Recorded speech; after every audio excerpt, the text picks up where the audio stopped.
Good afternoon, everybody. Yes, I'm Marjorie, and I'm very honored to stand in front of you here in this square where people are fighting for climate justice. I come from a country that right now it's 30 degrees and over, and it's really, really cold in your country. But I'm glad that the warmth of the solidarity is being felt by all of the people here. So yes, I come from the Philippines. As most of you would have noticed, the au pairs that are present in the homes of some of you. I come from the Philippines, a country that is yearly devastated by strong typhoons caused by the rising global temperatures. Incidentally, these deadly typhoons have the habit of hitting my country right before our world leaders come sit together on the Conference of Parties on Climate Change. There was Ketsana in Parma in 2009, right before COP15. There was Megi in 2010, Washi in 2011, Bofa in 2012, Haiyan in 2013, one of the world's strongest typhoons that ever hit the world. Ramamasun in 2014, and Kopu in 2015.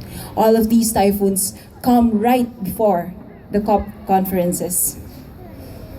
I come from a region plundered by corporations through trade and investment deals designed to re-establish colonial-like relations where corporations from developed countries come to take advantage of our people's lives and labor made cheap because of extreme inequality and exploitation. They come to grab our lands for gold, copper, oil. They come to raise our forests to the ground, to replace them with palm oil plantations. They come to dam our rivers that dam our communities to eternal droughts and flooding. All of this to feed their insatiable thirst for super profits.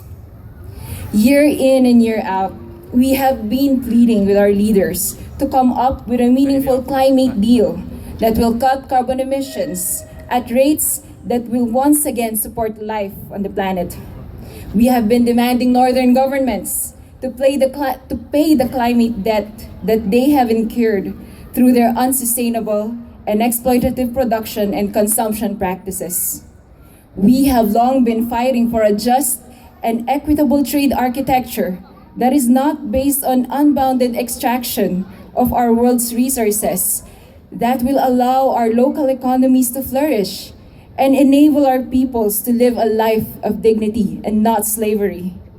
We have proposed solutions that will lead the way to saving the people and the planet from the multiple crises that we are now facing. Year in and year out, these so-called leaders sit inside their comfortable meeting rooms, pursuing endless debates which would have been already solved if and only if they have been starting to listen to us more, the people that they're supposed to represent, rather than the corporations. This they do while climate refugees from the Pacific Islands and Bangladesh flee the rising waters that are starting to engulf their homes and communities. This while Syrians brave the Mediterranean waters to escape the conflict of which climate change is one of the key factors.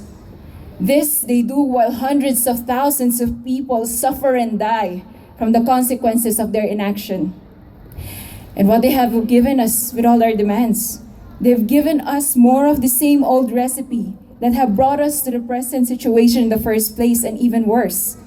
They've given us the Trans-Pacific Partnership Agreement, the Transatlantic Trade and Investment Partnership, and the Trade and Services Agreement, and are about to give us a weak climate deal that will not save the people and the planet from catastrophe. They have given up the sovereign rights of the people to chart their own development, their very own right to control their resources to the hands of the corporations through the investor-state dispute settlement. They have given up democracy itself to corporate power, to the world's 1% who are out to further kill the climate in the interest of unbounded profit. And they are willing to enforce this world order by pointing their guns at war machines, at the innocent, at the most vulnerable, and by creating a climate of fear and insecurity to coerce us into submission, like what they are doing now in Paris.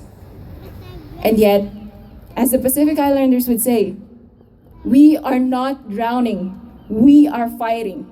We will not be fooled by their deceptions, their false solutions, and we will certainly not submit to their intimidations. From the farmers in Asia fighting land grabs by agricultural corporations, to the Pacific Islanders blocking coal ports with their primitive traditional canoes, and to the people of Norway fighting against new oil explorations. We are rising for climate justice, and together, united, we will never be defeated, for we have a future to win and we have a world to win. Climate justice now.